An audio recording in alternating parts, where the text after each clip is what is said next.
Thank Virus for Symbiosis by Timothy Morton. Things happen on several scales at once. There you are, starting your car. Nothing happened to the biosphere. That's a statistically meaningless event.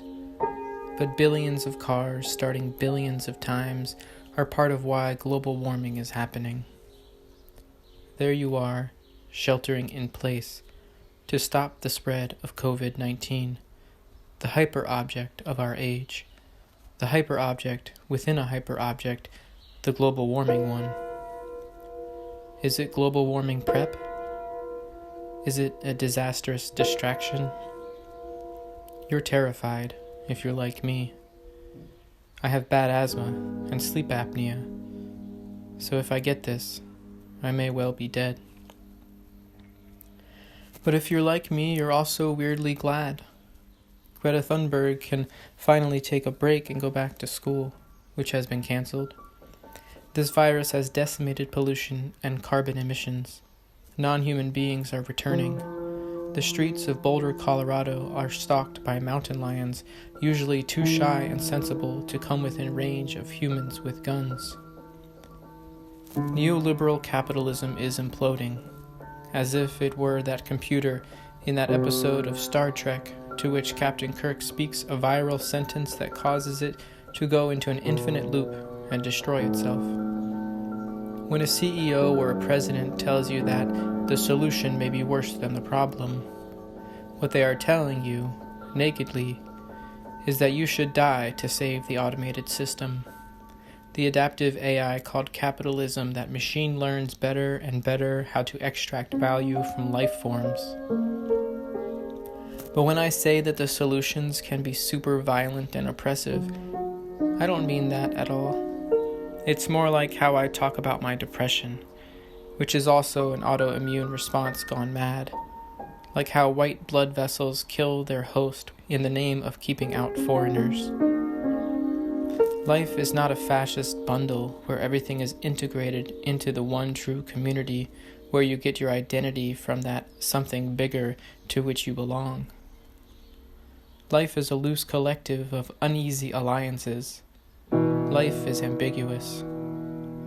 The Latin word hostis means host, guest, friend, enemy.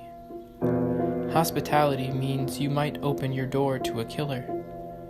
I don't want to die. I don't want anyone to be killed by this virus.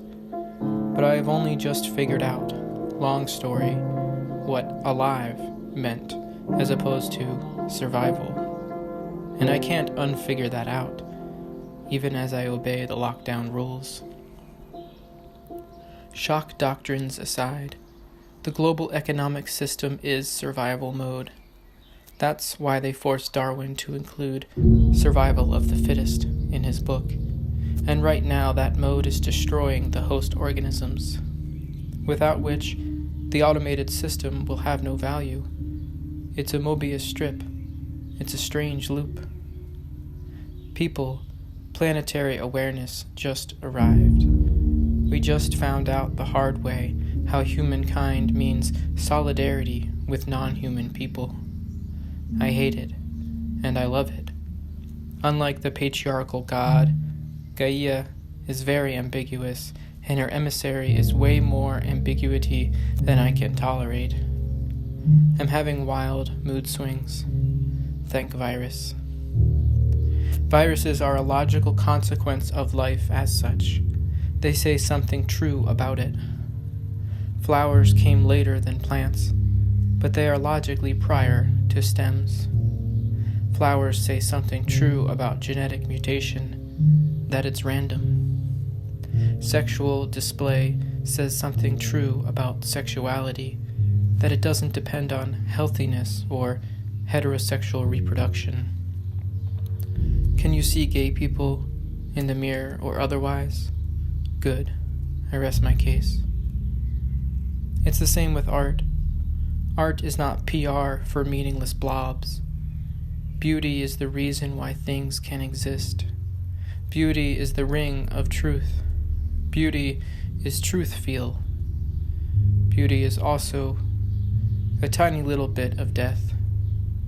If the beautiful thing got turned up to 11, your internal organs would melt and you would die. Or you could eat the beautiful thing and it would die. Beauty is an uneasy symbiosis.